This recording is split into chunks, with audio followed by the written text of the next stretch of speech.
And a very good morning to you. It is Thursday morning, the 15th of July, the year 2021.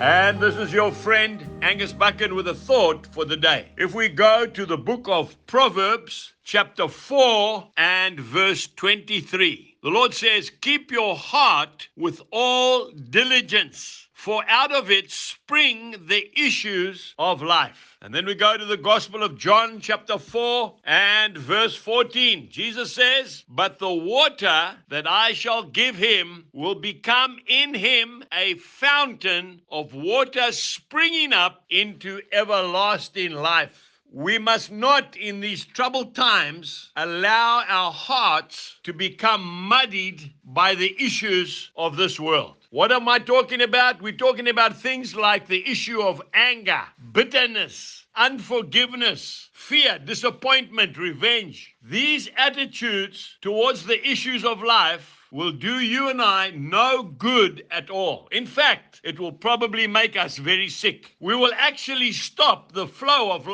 life-giving water from that very delicate spring in the desert of life. If not managed correctly, will literally stop the flow of life-giving water into our hearts. We really need to manage the wellspring of life. I had a good friend many, many years ago. His name was Vic Schutter. He worked for World Vision. And he would go into the arid areas, in the rural areas where there was no water. He would help to restore the outlets of water where the cattle, the sheep, the goats had trampled the trickling spring into a mud hole and stop the flow of water. Vic would fence off the area when he arrived so that the animals couldn't get close to that muddy place. Then he would dig away and find the eye of the spring and then gently remove the mud from around it and build a cement basin, a holding basin. And that water would start to flow slowly and get stronger. And then he would attach a pipe to that basin and take the water a long way away, maybe 20, 50 meters away, to a drinking trough, a distance away from the spring. And then the water would flow with no interference from anything, night and day. Let your flow today be opened up. Let your beautiful heart not be obstructed whatsoever by the evil one and by what is happening around you today. Spend time with Jesus and he will continue to refresh you. Have a wonderful day and God bless you.